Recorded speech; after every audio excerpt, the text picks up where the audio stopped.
You've been trained to worship effort, to romanticize consistency, to believe small habits build empires. That's exactly why you're still replaceable. The bamboo story isn't about patience. It's about who controls the narrative while you wait. They sold you discipline as freedom. Wake at 5 a.m. Read 10 pages. Write your goals. The Alex transformation isn't inspiration, it's programming. You're being optimized for maximum output at minimum cost to the system. The professor's wisdom? Corporate folklore dressed as ancient truth. Notice what the story never mentions: equity, ownership, asymmetric returns. You're taught to strengthen your roots while someone else owns the soil. Small habits create reliable employees, not dangerous men. The bamboo grew tall, yes, but it never left the garden. It never owned land. You've confused self-improvement with self-sovereignty. One makes you valuable, the other makes you free. The moment you realize your morning routine serves someone else's empire, the game changes. Until then, you're just well-optimized livestock. Your brain is being farmed. Each completed micro-goal triggers a reward response. Small, predictable, safe. Read 10 pages, dopamine hit. Morning journal, dopamine hit. This isn't growth. It's behavioral conditioning identical to what trains animals. The system needs you addicted to incremental progress because men who demand exponential gains are threats. Gratitude journals don't build empires. They build tolerance for your current position. You're neurochemically satisfied with crumbs. The wealthy understand this. They use habits differently, not for virtue, but for compound leverage. Their routines aren't about discipline. They're about multiplying advantages invisibly. While you celebrate finishing 12 books yearly, they're building 12 income streams. Your dopamine comes from completion. Theirs comes from capture. You've been taught to love the feeling of progress more than the reality of position. That's the trap. This narrative produces three types of controlled men. The monk, disciplined, respected, poor. He optimizes his character while others optimize their capital. Beautiful routine, zero market power. The clerk, efficient, reliable, capped. His habits make him the perfect employee, too valuable to promote, too useful to lose. He mistakes productivity for progress.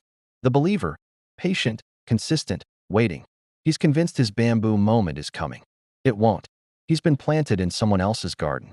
All three archetypes share one fatal flaw. They measure success in personal metrics while the game is played in positional ones. Your morning routine doesn't matter if you don't own your morning. Your reading habit is irrelevant if you're consuming someone else's framework. These archetypes die disciplined, accomplished, and completely replaceable. Patience has always been the anesthetic of the ambitious. Religion promised heaven. Just wait, suffer now, reward later. Serfdom promised land rights. Just be loyal, work hard, your children will prosper. Corporate culture promises equity. Just pay your dues, grind now, partnership eventually. Notice the pattern. Those with power always preach patience to those without it. The bamboo story is brilliant propaganda. It teaches you to labor invisibly for years while producing nothing visible. Perfect for maintaining hierarchies. The farmer waited 5 years, but he owned the land. You're waiting 5 years in someone else's field. Every virtue of discipline narrative conveniently omits the most important variable, position. The patient man who doesn't control his environment isn't building. He's just aging productively. History is written by those who seized, not those who waited. Now we invert the entire framework. Habits aren't moral achievements. They're infrastructure for resource capture. The elite don't wake early to improve themselves. They wake early because markets open, because decision-makers are fresh, because the morning owns asymmetric attention. Their habits aren't about discipline. They're about positional advantage. Stop building character.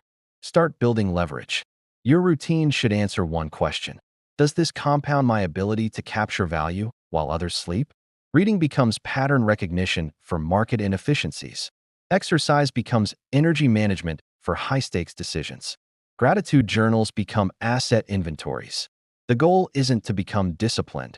It's to become structurally unnecessary to replace. Minimum viable sovereignty. The smallest habit set that makes you own your time, your attention, your output. If your routine doesn't move you toward ownership, you're just rehearsing employment.